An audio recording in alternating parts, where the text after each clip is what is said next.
Hello students, आज के इस वीडियो में अम्ल, क्षार एवं लवण चैप्टर को कवर करेंगे और ये इम्पोर्टेंट चैप्टर है। आपका चैप्टर 2 है, मोस्ट इम्पोर्टेंट चैप्टर है। इस चैप्टर को मिस मत कीजिए। आपके बोर्ड एग्जाम में इस चैप्टर से 8 नंबर से 10 नंबर तक इस चैप्टर से पूछा जाएगा और ये इम्पोर्टेंट चैप्टर है और हर साल इस चैप्टर से बोर्ड एग्जाम में पूछा जाता है। अम्ल, क्षार एवं लवण। अम्ल को कहते हैं इंग्लिश में एसिड्स, क्षार को कहते हैं बेस, एवं को कहते हैं एंड, लवण को कहते हैं साल्ट्स। ये चैप्टर का पूरा नाम है। अम्ल किसे कहते हैं? एसिड्स।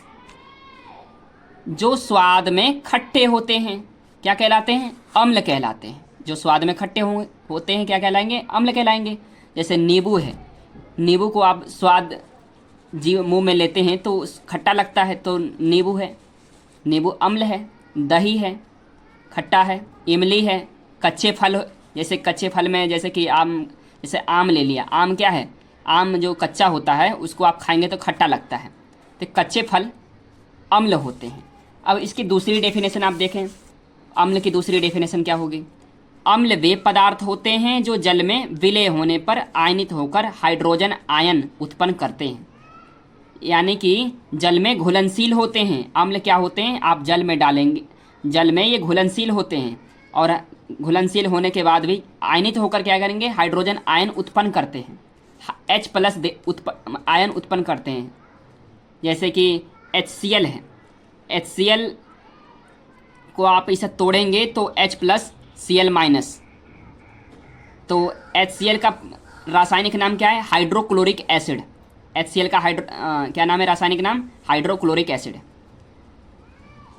सेकंड है नाइट्रिक अम्ल HNO3, तो इसका H+NO3-। ये अम्ल की डेफिनेशन होगी। अब क्षार की डेफिनेशन क्या है? क्षार को इंग्लिश में कहते हैं बेस। जो स्वाद में कड़वे होते हैं क्या कहलाएंगे? क्षार कहलाते हैं। जैसे कोल्ड ड्रिंक, ये क्षार होते हैं। कोल्ड ड्रिंक क्या है? एक क्षार है, ये स्वाद में कड़वे होते हैं। जैसे कि मैंने क्षार की दूसरी डेफिनेशन है हमारे पास। क्षार वे पदार्थ होते हैं जो जल में विलय होने पर आयनित होकर हाइड्रोक्साइड आयन OH- उत्पन्न करते हैं। उसमें क्या था? H+ आयन उत्पन्न करते हैं, इसमें क्या है? OH- उत्पन्न करते हैं। जैसे कि NaOH का क्या नाम है? Sodium hydroxide.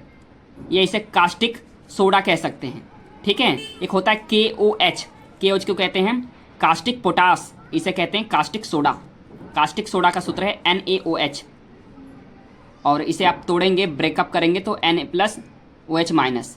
और ये अमोनियम हाइड्रोक्साइड है तो NaNH4+OH-। आपको समझ में आ गया होगा क्षार क्या है। जो स्वाद में कड़वे होते हैं क्षार कहलाते हैं। लवण है अगली हेडिंग हमारे पास। लवण, जबकि भोजन का नमकीन स्वाद लवण कहलाता है, लवण होता है। जैसे पानी है, एक प्रकार का ये लवण है, पानी। अब लवण क्या है? दूसरी डेफिनेशन, वे पदार्थ जिनके जलीय विलयन में हाइड्रोजन आयन OH- के अतिरिक्त कोई अन्य ऋण आयन हो लवण कहलाते हैं। आप ऐसे लिख सकते हो, अम्ल या क्षार से मिलकर लवण बनता है। अम्ल और क्षार से क्या मिलकर बनेगा? लवण बनता है। इसमें लिख रखा है कि वे पदार्थ जिनके जलीय विलयन में हाइड्रोजन आयन यानी OH- आयन के अतिरिक्त अन्य ऋण आयन यानी कि H+ आयन देते हैं लवण कहलाते हैं। जैसे कि ZnSO4, zinc sulphate. Zinc sulphate क्या है? इसका उदाहरण है लवण का। तो Zn+, इसमें 2 प्लस लेंगे, दो धनायन लेंगे। इसमें SO4 में भी 2 धनायन लेंगे। इसी प्रकार ये लवण है। ये लवण के एग्जाम्पल है NaCl, CuSO4। ये सोडियम क्लोराइड है, नमक का सूत्र है। NaCl नमक का सूत्र है। CuSO4 यानी कॉपर सल्फेट, KNO3, NH4Cl आदि लवण हैं, लवण के प्रकार हैं। आप लवण की परिभाषा समझ गए और लवण के प्रकार समझिए। लवण के प्रकार, टाइप्स ऑफ साल्ट्स। तो ये 6 प्रकार के मैंने लिख रखा है, 6 प्रकार के होते हैं। और पहला है सामान्य लवण, जिसे नॉर्मल साल्ट्स कहते हैं। नॉर्मल साल्ट्स होते क्या हैं? इसकी क्या परिभाषा होगी? तो ऐसे लवण जो अम्ल और क्षारक के पूर्ण उदासीनीकरण से प्राप्त होते हैं उसे कहते हैं हम सामान्य लवण, ठीक है। इसका एग्जाम्पल क्या होगा सामान्य लवण का? जैसे कि हमारे पास NaCl हो गया, ये सामान्य लवण के एग्जाम्पल हैं। KNO3 हो गया, पोटेशियम नाइट्रेट हो गया, है ना। और हाँ, 2 एग्जाम्पल आपके लिए बहुत हैं सामान्य लवण के। सामान्य लवण ये पूछा जाता है एग्जाम में कि लवण के प्रकार लिखिए, तो ये आप लिख सकते हैं। पहला सामान्य लवण, जिसे नॉर्मल साल्ट्स कहते हैं। अम्लीय लवण क्या है? अम्लीय लवण को कहते हैं एसिडिक साल्ट्स, इंग्लिश में कहते हैं। ये होते क्या हैं? ये लवण किसी अम्ल के कुछ प्रतिस्थापनीय हाइड्रोजन परमाणुओं के किसी धनायन द्वारा विस्थापन से बनते हैं, उसे कहते हैं हम अम्लीय लवण। तो जैसे कि एग्जाम्पल मैंने लिख रहा हूँ, अम्लीय लवण के एग्जाम्पल हैं H2SO4 सल्फ्यूरिक अम्ल कहते हैं, और H2CO3 और Na3PO4। ये क्या होते हैं? अम्लीय लवण होते हैं, ठीक है। और क्षारीय लवण क्या होते हैं? क्षारीय लवण को कहते हैं बेसिक साल्ट्स। तो जब किसी क्षारक के समस्त हाइड्रोक्सिल OH- आयनों का ऋणायनों द्वारा विस्थापन नहीं होता है, तो उसे हम कहते हैं क्षारीय लवण, ठीक है। इसके उदाहरण क्या हैं? इसके उदाहरण जैसे कि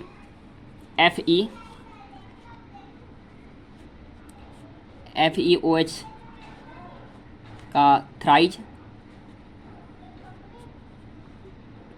FeOH का ट्वाइज Cl, ये होते हैं क्षारीय लवण। द्युक लवण किसे कहते हैं? आप जानते हैं कि डबल साल्ट्स क्या होता है? डबल साल्ट जो होता है वो फिटकरी का, आपने नाम सुना होगा, फिटकरी का सूत्र आपको याद होगा। नहीं याद है तो आप फिटकरी का मैं सूत्र लिख देता हूँ। ये फिटकरी का सूत्र द्युक लवण है। तो इसे डेफिनेशन इसका क्या होगा? एक ही प्रकार के 2 सामान्य लवण के जलीय विलयन को किसी विशेष अनुपात में मिलाकर क्रिस्टलित करने पर एक नए प्रकार का लवण प्राप्त होता है, उसे हम कहते हैं द्युक लवण। द्युक लवण में कौन होते हैं? फिटकरी होता है, फिटकरी भाग लेता है। तो फिटकरी का सूत्र क्या है? लिख लो, याद कर लो। फिटकरी का सूत्र K2SO4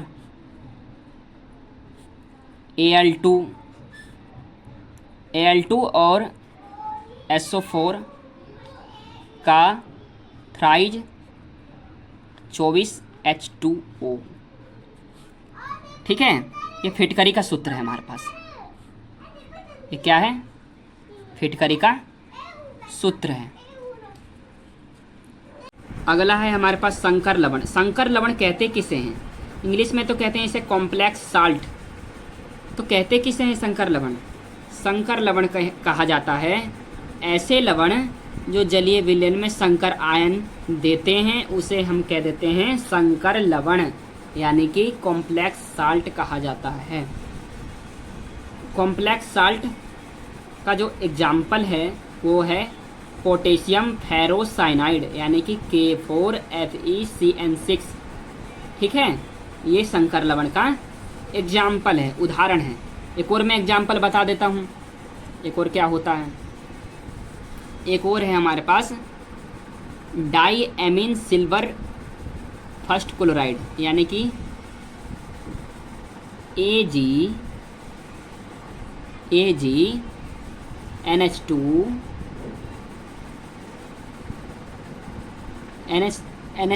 NH3 होगा, NH3 का होल ट्वाइज Cl, इसे हम कहते हैं diamine silver first chloride, इसे हम कहते हैं संकर लवण।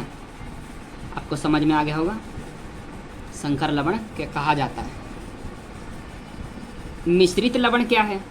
मिश्रित लवण को कहा जाता है मिक्स साल्ट। मिश्रित लवण है ऐसे लवण जिसमें एक से अधिक प्रकार के धनायन या ऋणायन होते हैं, उसे हम कहते हैं मिश्रित लवण। यानी कि इसका जो एग्जाम्पल है सोडियम पोटेशियम सल्फेट है इसका एग्जाम्पल। तो ये कह रहा है कि एक से अधिक प्रकार के धनायन या ऋणायन होते हैं, यानी कि हम इसे करें सोडियम पोटेशियम सल्फेट को तोड़ेंगे,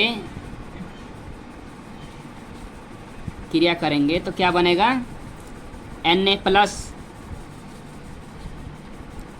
K प्लस SO4 माइनस। ठीक है, इस तरह होगा ये, इस तरह की इसकी क्रिया होगी मिश्रित लवण की।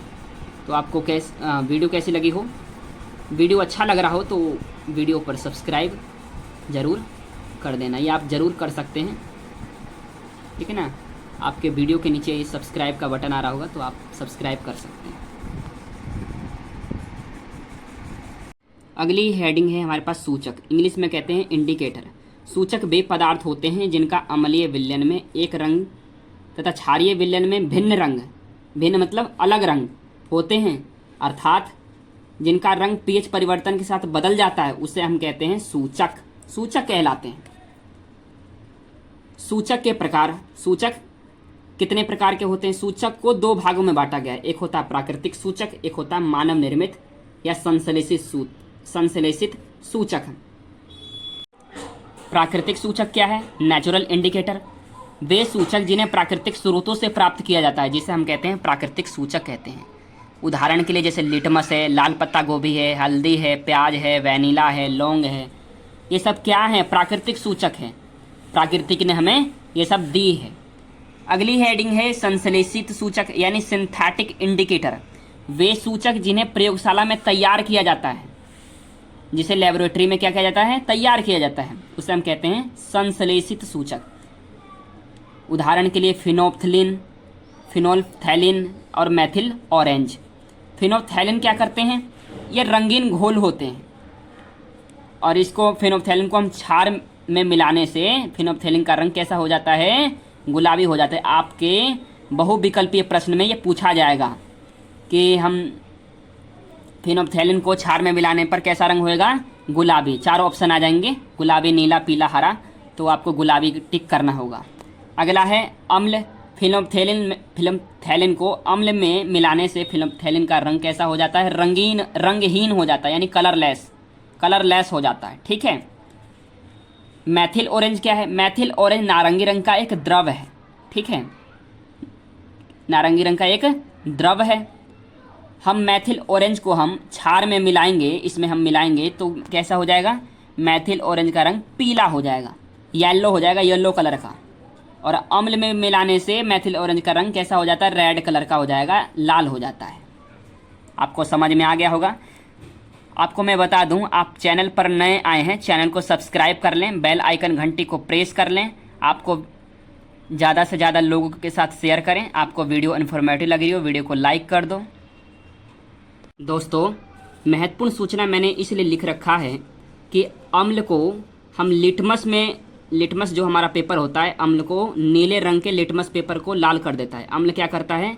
नीला रंग के जो लिटमस पेपर होता है उसको लाल कर देता है, और क्षार क्या होता है? लाल रंग के लिटमस पेपर को नीला कर देता है। आपके बहुविकल्पीय प्रश्न ये बनते हैं, आपके बहुविकल्पीय प्रश्न आएंगे तो आपको टिक करना होगा। बहुत ही मोस्ट इम्पोर्टेंट दोनों टॉपिक है, सूचना मैंने जो लिख रखा है, आप इसे ध्यान से याद करके रखना, दिमाग में घुसाकर। अगली हेडिंग है मोस्ट इम्पोर्टेंट हेडिंग है हमारे पास धावन सोडा, जिसे आप घर में भी यूज करते हैं। जो धोने वाले, कपड़े धोने वाले जो होते हैं साबुन, उसे आप धावन सोडा कहते हैं। धावन सोडा का रासायनिक नाम सोडियम कार्बोनेट और उसका जो अणुसूत्र होता है वो Na2CO3 और 10H2O होता है। ये आप बहुविकल्पी आपके प्रश्न बनते हैं और इसे आप हमेशा याद करके रखना है। Na2CO3 10H2O, Na2CO3 10H2O आप 2-3 बार बोलेंगे तो आपको याद हो जाएगा। ये धावन सोडा का अणुसूत्र है और इसका रासायनिक नाम सोडियम कार्बोनेट है। कास्टिक सोडा के सांद्र विलयन में कार्बन डाइऑक्साइड प्रवाहित करने पर सोडियम कार्बोनेट का विलयन प्राप्त होता है। कैसा क्या होगा? प्राप्त होता है, जिसका वाष्पन करने पर सोडियम कार्बोनेट के क्रिस्टल प्राप्त होते हैं। यानी कि कास्टिक सोडा के हम 2 मॉलिक्यूल लेते हैं, यानी कास्टिक सोडा को हम 2 बार लिखते हैं और सोडियम कार्बन डाइऑक्साइड के साथ रिएक्शन कराते हैं तो हमें बनता है सोडियम कार्बोनेट। सोडियम कार्बोनेट बनता है। आप इसे 2 बार लिखते हैं, Na2NaOH और NaOH 2 बार लिखते हैं और कार्बन डाइऑक्साइड के साथ क्रिया कराते हैं तो बनेगा सोडियम कार्बोनेट और जल बाहर निकल जाएगा। ठीक है, सोडियम कार्बोनेट बन जाएगा। सोडियम कार्बोनेट को कपड़े धोने का सोडा तथा सोडा ऐश के नाम से भी जाना जाता है। कपड़े धोने का सोडा या सोडा ऐश के नाम से जाना जाता है। ठीक है, इसके गुणधर्म क्या हैं? इसके गुणधर्म पेपर में पूछा जाता है कि इसके गुणधर्म बताइए। धावन सोडा एक पारदर्शी क्रिस्टलीय ठोस होता है। ये जल में धावन सोडा विलयन क्षारीय होता है। इसको जल में जो धावन सोडा का विलयन होता है वो कैसा होता है? क्षारीय होता है, जो लाल लिटमस को नीला कर देता है। इसके एक अणु में 10 अणु क्रिस्टलीय क्या होते हैं? जल होते हैं। आपने देख रखा है यहाँ पे 10 हैं, तो ये 10 अणु होते हैं, क्रिस्टलीय जल होते हैं। इसका उपयोग पूछा जाता है 2 नंबर में, कभी कभी 1 नंबर में भी आता है, कभी कभी 2 नंबर में भी उपयोग आ जाते हैं। तो मैंने 2 उपयोग लिख रखे हैं। पहला उपयोग है हमारा कपड़े धोने में, ये आपको याद होना चाहिए। धावन सोडा का जो उपयोग किया जाता है वो कपड़े धोने में ही प्रयोग किया जाता है। सेकंड है जल की कठोरता को दूर करने में। आपको समझ में आ गया होगा। अगली हेडिंग है हमारे पास बिरंजक चूर्ण। बिरंजक चूर्ण को कहते हैं हम ब्लीचिंग पाउडर। ब्लीचिंग पाउडर के नाम से भी जाना जाता है बिरंजक चूर्ण को। ब्लीचिंग पाउडर होता क्या है? ब्लीचिंग पाउडर बिरंजक चूर्ण का रासायनिक नाम कैल्शियम ऑक्सीक्लोराइड तथा अणुसूत्र होता है CaOCl2। आप बिरंजक चूर्ण का फॉर्मूला याद रखिए। इसका जो फॉर्मूला होता है CaOCl2 होता है। ठीक है, ब्लीचिंग पाउडर का सूत्र है, अणुसूत्र। इसकी बनाने की विधि क्या है? आप इसे बनाएंगे कैसे? यह सूखे बुझे हुए चूने पर क्लोरीन की क्रिया से प्राप्त होता है। यह बुझा हुआ चूना का सूत्र है CaOH का होल ट्वाइस। ये बुझा हुआ चूना का सूत्र है और इसे आप क्लोरीन से क्रिया कराएंगे तो बिरंजक चूर्ण बनता है। ठीक है, यहाँ पे कितने OH कितने हैं? O भी 2 है और H भी 2 है और क्लोरीन भी कितने हैं? 2 हैं। और CaO हमने एक O यहाँ से ले लिया और एक O बच रहा है अभी, तो CaOCl2 और यहाँ से कितने H हैं? 2 H हैं और एक O बच रहा है तो H2O बन जाएगा। तो यानी बिरंजक चूर्ण, ये बिरंजक चूर्ण का सूत्र, बिरंजक चूर्ण प्राप्त हो जाएगा। एग्जाम में पूछा जाता है गुण बताइए, गुण बताइए, उपयोग बताइए, ये सब पूछा जाता है। तो इसके गुण बहुत ही इम्पोर्टेंट हैं और आप इसे याद कर लीजिए। यह एक हल्के पीले रंग का ठोस पदार्थ है जिसमें क्लोरीन की गंध आती रहती है। कैसी गंध आती है? क्लोरीन की गंध आती है। सेकंड है, इसे जल में घोलकर गर्म करने पर क्लोरीन गैस निकलती है। इसे आप जल में घोलकर गर्म करेंगे तो कैसी गैस निकलेगी? क्लोरीन गैस निकलती है। इसका जलीय विलयन दूधिया होता है। क्लोरीन का जलीय विलयन कैसा होता है? दूधिया होता है। आप ब्लीचिंग पाउडर को जल से क्रिया कराएंगे, यानी CaOCl2 से जल से क्रिया करेंगे, H2O से क्रिया कराएंगे तो बनता है बुझा हुआ चूना। बुझा हुआ चूने से हम क्लोरीन से क्रिया करा रहे तो बन रहा था बिरंजक चूर्ण। और बिरंजक चूर्ण को हम जल से क्रिया कराते हैं, यानी उसमें जल डालते हैं तो बन जाता है बुझा हुआ चूना, यानी CaOH2, CaOH का होल ट्वाइस बन जाता है। अब क्लोरीन गैस बाहर निकल जाता है। थर्ड है हमारे पास, ये तनु अम्लों के साथ क्रिया करके क्लोरीन गैस निकालता है। तनु अम्लों के साथ क्रिया करके कैसा निकलेगा? क्लोरीन गैस निकालता है। जैसे कि बिरंजक चूर्ण का सूत्र है हमारे पास CaOCl2 और H2SO4 है। तनु H2SO4 है और इसकी क्रिया हम करते हैं बिरंजक चूर्ण से तो बनता है CaSO4 और बन जाता है H2O और Cl2 बाहर निकल जाता है। इसी प्रकार प्राप्त क्लोरीन जल से क्रिया करके नवजात ऑक्सीजन निकालती है और रंग युक्त पदार्थ नवजात ऑक्सीजन से क्रिया करके रंगहीन पदार्थ बनाते हैं। यानी H2O की क्रिया हम क्लोरीन से करते हैं तो HCl बनता है। ठीक है, 2HCl और नवजात O एक रहता है, अकेला O रहेगा तो नवजात ऑक्सीजन कहते हैं उसे, अकेला है, नवजात है। रंग युक्त पदार्थ प्लस O रंगहीन पदार्थ होगा। फोर्थ लाइन है हमारे पास, ब्लीचिंग पाउडर एसीटोन। एसीटोन का सूत्र क्या होता है? एसीटोन का सूत्र होता है CH3COCH3, CH3COCH3 लिख देता हूँ, CH3COCH3, ये एसीटोन का सूत्र होता है। अल्कोहल का सूत्र, अल्कोहल के साथ जल की उपस्थिति से क्रिया करके क्लोरोफॉर्म बनता है। ये चौथी लाइन है। उपयोग क्या है इसके? एग्जाम में तो उपयोग पूछे जाते हैं कि उपयोग बताइए, गुणधर्म बताइए और इसके बनाने की विधियां बताइए, 5 नंबर में पूछा जाता है। तो आपको याद करना पड़ेगा, इतना आप लिखेंगे तो आपको पूरे 5 मार्क्स मिलते हैं। तो इसका उपयोग याद कर लीजिए। पहला उपयोग है ऊन को सिकुड़ने से बचाने के लिए। जब ऊन सिकुड़ जाता है उसको बचाने के लिए हम विरंजक चूर्ण यानी ब्लीचिंग पाउडर का उपयोग किया जाता है। सेकंड है ऑक्सीकारक के रूप में। थर्ड है क्लोरोफॉर्म बनाने में। फोर्थ है चीनी को सफ़ेद करने में।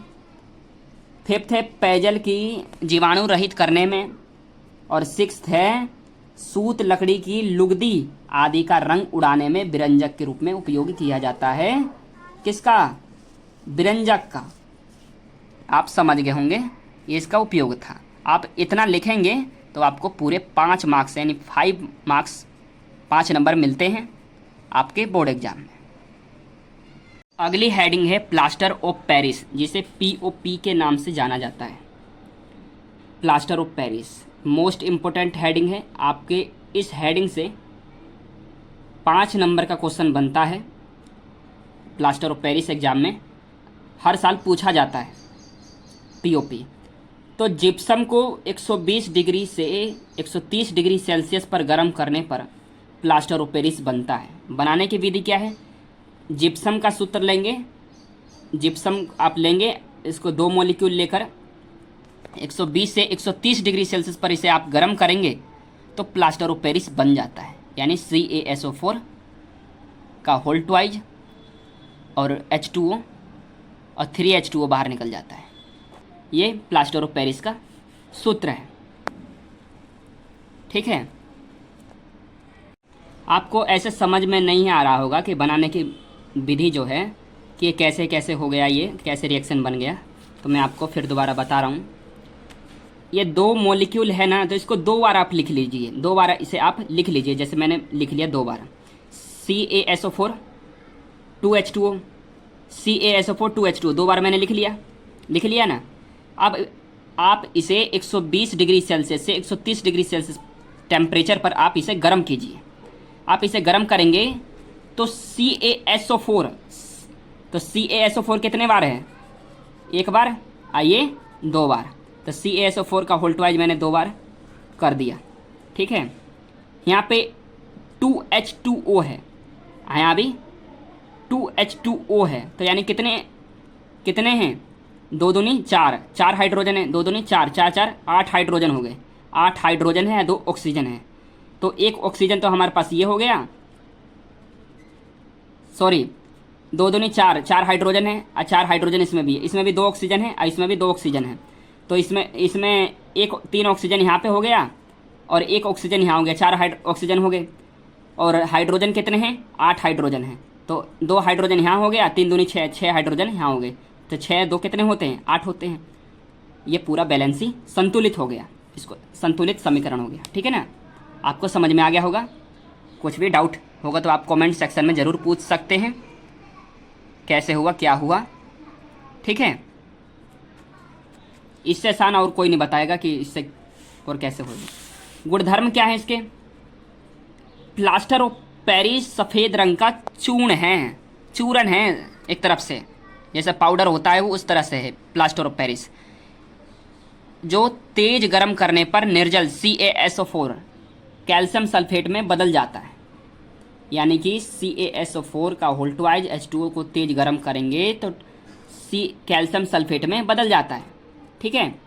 सेकंड है, प्लास्टर ऑफ पेरिस की जल से क्रिया कराने पर ऊष्मा उत्पन्न होती है और ये शीघ्रता से जिप्सम में बदलकर जम जाता है। क्रिया को प्लास्टर ऑफ पेरिस का जमना कहते हैं। यानी कि आप जिप्सम का सूत्र लेकर क्रिया करेंगे, 3 मॉलिक्यूल लेकर पानी से क्रिया करेंगे तो क्या बनता है? जिप्सम बनता है। ये जिप्सम का सूत्र नहीं है, ये प्लास्टर ऑफ पेरिस का सूत्र है। ठीक है ना। प्लास्टर ऑफ पेरिस को तीन अणु लेकर पानी का 3 अणु लेकर क्रिया कराएंगे तो क्या बनता है, जिप्सम बनता है। ठीक है, आपको समझ में आ गया होगा। कुछ भी आपको डिफ़िकल्ट लग रहा हो, कुछ भी समझ में ना आ रहा हो तो आप कमेंट सेक्शन में ज़रूर पूछ सकते हैं। और आप चैनल पर नए आए हैं, चैनल को सब्सक्राइब कर लें, ज़्यादा से ज़्यादा लोगों के साथ शेयर करें।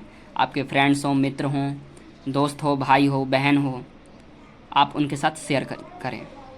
प्लास्टर ऑफ पेरिस के उपयोग क्या हैं, एग्जाम में पूछे जाते हैं, उपयोग बताओ। शल्य चिकित्सा में प्लास्टर करने में, सांचे और मॉडल बनाने में, मूर्तियाँ और खिलौने बनाने में। और एक उपयोग और बताऊं कि टूटी हुई हड्डियों को जोड़ने में प्लास्टर ऑफ पेरिस का उपयोग किया जाता है। किसी की हड्डी टूट जाती है तो आप उसमें देखते हैं कि उसमें प्लास्टर होता है, प्लास्टर ऑफ पेरिस पाउडर होता है। प्लास्टर ऑफ पेरिस के पाउडर से ही टूटी हुई हड्डियों को जोड़ा जाता है। एक पाउडर आता है पीओपी, प्लास्टर ऑफ पेरिस के नाम से। ठीक है, तो आपको वीडियो इन्फॉर्मेटिव लगे, वीडियो को लाइक कर दो, चैनल पर नया, चैनल को सब्सक्राइब कर लो। अगली हेडिंग है हमारे पास, मोस्ट इंपॉर्टेंट हेडिंग है बेकिंग पाउडर। बेकिंग पाउडर कहते हैं, जैसे हम कहते हैं खाने का सोडा, खाने के सोडा के नाम से जाना जाता है बेकिंग पाउडर को। बेकिंग पाउडर का रासायनिक नाम सोडियम बाइकार्बोनेट और इसका अणुसूत्र होता है NaHCO3। ये इसका अणुसूत्र होता है। मोस्ट इंपॉर्टेंट अणुसूत्र है, आपके बहुविकल्पीय प्रश्न में ये बनते हैं कि खाने के सोडा का रासायनिक सूत्र बताइए। 4 ऑप्शन दे देगा कि खाने के सोडा का रासायनिक सूत्र बताइए या बेकिंग पाउडर का रासायनिक सूत्र बताइए। अगला है बनाने की विधि, बनाएंगे कैसे। ये सोडियम हाइड्रोक्साइड के सांद्र विलयन में अधिक मात्रा में कार्बन डाइऑक्साइड गैस यानी CO2 प्रवाहित करने पर प्राप्त होता है। यानी कि कास्टिक सोडा जो है, इसके 2 मॉलिक्यूल लेकर कार्बन डाइऑक्साइड की क्रिया हम कराते हैं तो बनता है Na2CO3 और H2O बाहर निकल जाता है, सोडियम कार्बोनेट बनता है। और Na2CO3 की क्रिया करते हैं जल से और कार्बन डाइऑक्साइड से तो बनता है सोडियम बाइकार्बोनेट, यानी कि NaHCO3 बनता है, सोडियम बाइकार्बोनेट बनता है, खाने का सोडे का सूत्र बनता है। इसे बेकिंग सोडा भी कहते हैं। इसका गुण क्या है, गुण तो 100% आपके बोर्ड एग्जाम में पूछे जाते हैं। ये सफ़ेद क्रिस्टली जल में अल्प विलेय पदार्थ है। इसका जलीय विलयन अम्लीय होता है। बहुत से बच्चे कहते हैं कि सर क्या याद करना पड़ेगा। हाँ बिल्कुल, आपको थोड़ा बहुत तो याद करना ही पड़ेगा। जब आप ये जो लैंग्वेज लिखेंगे तो आपको पूरे मार्क्स मिलेंगे, न तो ऐसे बना कर लिखेंगे तो कम मार्क्स मिलते हैं। तो आप थोड़ा बहुत तो आपको याद करना पड़ेगा। और आपको मैं बता दूँ, ज़्यादा से ज़्यादा लोग इसे समझने का प्रयास करेंगे। समझोगे तो आप भूलोगे नहीं, और नहीं समझोगे तो आप भूल जाओगे। तो इसे समझिए। इसका जलीय विलयन कैसा होता है, अम्लीय होता है। इसको गर्म करने पर ये सोडियम कार्बोनेट यानी धावन सोडा में टूट जाता है और कार्बन डाइऑक्साइड CO2 गैस निकलती है। 4th है, ये तनु अम्लों के साथ क्रिया करने लवण जल तथा कार्बन डाइऑक्साइड गैस निकलती है। यानी सोडियम बाइकार्बोनेट की क्रिया हम HCl से करते हैं, हाइड्रोक्लोरिक एसिड से करते हैं तो NaCl बनता है, NaCl और H हाइड्रोजन कितने हैं, 2 हैं तो 1 2 तो H2O बनेगा और CO2 बाहर निकल जाएगा। ठीक है, अब और सोडियम बाइकार्बोनेट को हम H2SO4 यानी सल्फ्यूरिक अम्ल के साथ क्रिया कराते हैं तो बनता है सोडियम सल्फेट और H2O और कार्बन डाइऑक्साइड बाहर निकल जाता है। तो आपको समझ में आ गया होगा। देखो बच्चों, मैं जितने भी बता रहा हूँ आप इसे याद मत करो, इसे समझने का प्रयास करो। समझो और बार बार कॉपी में लिख लिख कर देखोगे तो आप एग्ज़ाम तक आप भूलोगे नहीं। एग्ज़ाम में क्या करते हो, आप लिखते हो ना, तो इसलिए आप लिख लिख कर ज़रूर देखें। यही है मेरे पास कि आप भूलो ना। मेरा यही मतलब है कि आप भूलो ना। जो भी पढ़ाया जाए, कोई भी पढ़ाए तो आपको भूलना नहीं चाहिए। आप एग्ज़ाम तक रिवाइज करते रहिए। अगली हेडिंग है हमारे पास पीएच पैमाना।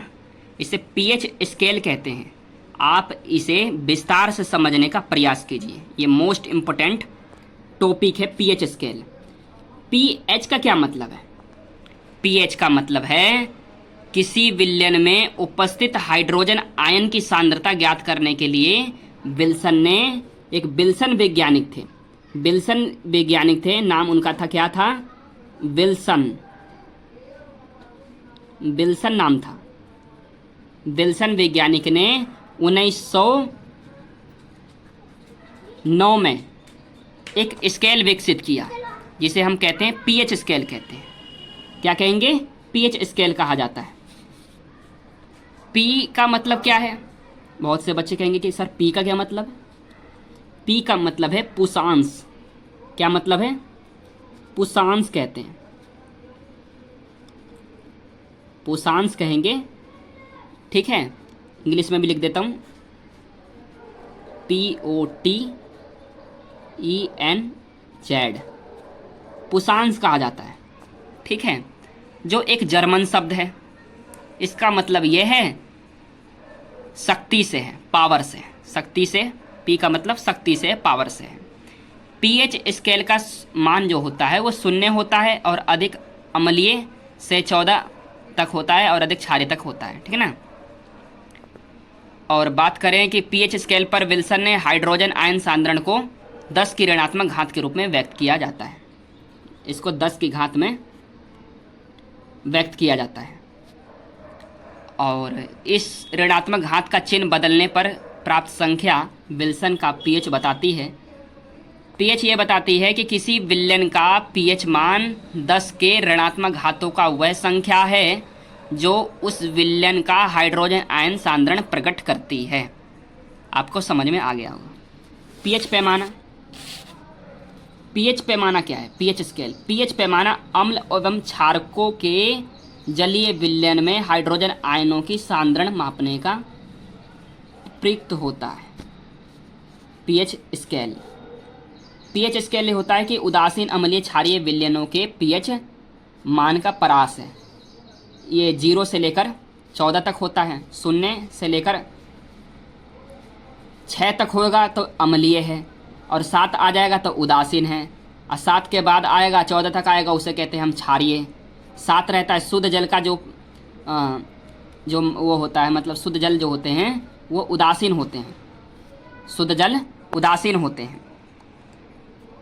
6.6 भी आएगा ना तो अम्लीय है, ठीक है ना। 6.7, 6.8 तो अम्लीय हो जाएगा। 6.9 तक अम्लीय है और 7 आ जाता है, 7 आ जाता है तो उदासीन हो जाता है। शुद्ध जल का पीएच जो मान होता है वह उदासीन होता है, ठीक है ना। और 7.1 से 14 तक क्षारीय होता है। अम्लीय शक्ति का बढ़ता क्रम है, इधर से बढ़ता जाएगा और इधर से ये क्षारीय का बढ़ता क्रम है ना। आपको समझ में आ गया होगा। अगली हेडिंग है हमारे पास पीएच की परिभाषा। पीएच की परिभाषा जानना बहुत ही महत्वपूर्ण हो जाता है। Definition of pH. पीएच अम्लों एवं क्षारकों के जलीय विलयन में हाइड्रोजन आयनों की सांद्रता मापने की इकाई है, यूनिट है। किसी विलयन का पीएच मान उसमें उपस्थित हाइड्रोजन आयन सांद्रण व्युत्क्रम का एक लघु गुणक है। ये एक फॉर्मूला है हमारे पास, ये आपको याद करना पड़ेगा। इसी से ही आपके आंकिक प्रश्न यानी न्यूमेरिकल बनते हैं पीएच के। पीएच बराबर -log10 H plus. H plus का मतलब है आयनों का मोल प्रति लीटर में सांद्रण, ठीक है। तो इससे आप न्यूमेरिकल करने का प्रयास कीजिए। न्यूमेरिकल करते हैं बच्चों। न्यूमेरिकल कैसे होगा? हमारे पास 1 बिलियन में हाइड्रोजन आयनों की सांद्रता 10 की घात -9 मोल है। इस विलयन का पीएच मान परिकलित कीजिए तथा बताइए कि विलयन अम्लीय है या क्षारीय है। ये आपके एग्ज़ाम में पूछे जाते हैं। इसी तरह का क्वेश्चन पूछा जाएगा आपके एग्ज़ाम में, आपके बोर्ड एग्ज़ाम में। तो आप इसे कैसे करेंगे? तो यहाँ पे लिखेंगे आप हल लिखेंगे। हल लिखकर आप क्या करेंगे? मैंने जो आपको बताया था कि पीएच मान का जो सूत्र है उसे आप याद कर लीजिए। आपने याद कर लिया होगा। तो जो पीएच फॉर्मूला होता है पीएच माइनस के लॉग पीएच बराबर -के log 10 H+, ये होता है हमारे पास सूत्र। ये सूत्र होता है, यहाँ पे बराबर में है pH बराबर माइनस के log 10 H+, ये सूत्र होता है। तो आप इसे कैसे करेंगे, तो यहाँ पे क्या लिख रखा है, हाइड्रोजन आयनों की सांद्रता दे रखा है 10⁻⁻9 मोल, हाइड्रोजन आयनों की सांद्रता दे रखा है, तो यानी कि H दे रखा है। तो यहाँ पे जो pH क्या होगा, माइनस के log 10⁻⁻9 हो जाएगा। H दे रखा है यहाँ पे, ठीक है। इसे आप करेंगे 9 माइनस माइनस क्या होता है, प्लस होता है, तो 9 log 10 बराबर 9, log 10 बराबर 9 किसे आया, log 10 की वैल्यू कितनी होती है, 1 होती है। आप इसे याद कर लेना, log 10 की वैल्यू कितनी होती है, 1 होती है, हमेशा 1 ही होती है log 10 की वैल्यू, ठीक है। आप इसे याद कर सकते हैं। इसका जो आंसर आया क्या आया, 9 आया, उत्तर क्या आया, 9 आया। अब क्वेश्चन ये पूछा है कि बताइए कि विलयन अम्लीय है या क्षारीय है। मैंने आपको बताया था जब 7 होता है तब उदासीन होता है, 7.1 से 14 तक होगा तो कैसा होगा, क्षारीय होगा। तो क्या आया आंसर, 9 आया, उसका उत्तर क्या आया, 9 आया। तो विलयन कैसा होगा, क्षारीय होगा। तो यहाँ पे लिखेंगे आप क्षारीय, क्षारीय लिख देंगे, ठीक है। आपको समझ में आ गया होगा। अगली है हमारे पास क्वेश्चन है, सेकंड है, एक विलयन में हाइड्रोक्सिल आयन का सांद्रण 1 × 10⁻⁻10 मोल प्रति लीटर है। इस विलयन का pH मान ज्ञात कीजिए। यह बहुत आसान क्वेश्चन है। इसमें आयन की सांद्रण दे रखा है, हाइड्रोक्सिल आयन की जो सांद्रण है वो दे रखा है 1 × 10⁻�10 मोल प्रति लीटर। बस pH मान बताना है, तो इसमें कुछ नहीं करना है। तो जो मैंने एक चार्ट बनवाया था 0 से लेकर 14 तक, उसमें कितने लास्ट कितने थे, 14 थे। तो आपको इसमें ये लिखना है कि इस विलयन का pH मान हल में, हल लिखेंगे बराबर इस विलयन का pH मान, pH मान कितना है, 14 माइनस 10 है, 1 × 10⁻⁻10 है। तो यानी कि 10 की मल्टीप्लाई हम एक में करेंगे तो 10 ही आएगा, तो यहाँ पे 10 होगा, ठीक है, मोल प्रति लीटर। तो इसका जो उत्तर होगा वो कितना होगा, 4 होगा, 4 होगा ना, उत्तर 4 होगा इसका। ये कैसा होगा, अम्लीय होगा, 4 है, अम्लीय होगा। आपको समझ में आ गया होगा, ठीक है। आपको समझ में आया कि नहीं आया, आप कमेंट सेक्शन में ज़रूर पूछ सकते हैं। थर्ड है हमारे पास एक अम्लीय विलयन, इसमें लिख रखा है कि अम्लीय, ठीक है। अम्लीय विलयन का pH मान 5 है, हाइड्रोजन आयन सांद्रता H+ की गणना कीजिए। यानी कि इसमें आयन बताने हैं, तो 5 है, तो इसमें सीधी सीधी बात है कि इसमें H+ आयन जो है इसका, इसमें हल लिखेंगे, हल लिखकर H+ जो आयन है हमारे पास कितनी है,